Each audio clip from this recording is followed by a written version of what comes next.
Яхья ибн Муаз рахимахулла айтады: Даваул қалби хамсату ашия. Жүректің дарысы бешеу дейді. Жүректің рухани дарысы, урматтуу мусулман бир тууган, бешеу дейді. Биринчиси қираатул Құран биттафаккур. Құран-ы Каримди Аллахтың сөзін түшүнүү менен, ой жүгүртүү менен окуу. Экинчиси ва халаул батн. Курсактын бош болуусу. Инсандын курсагы кээде ач абалда болуусу. Үчүнчүсү ва кыямул лайл. Түнкү намаздар.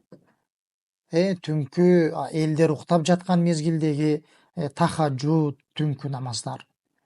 Төртүнчүсү ва тадарруу инда сахар. Төртүнчүсү таң мезгилиндеги Аллахка болгон жалбаруу.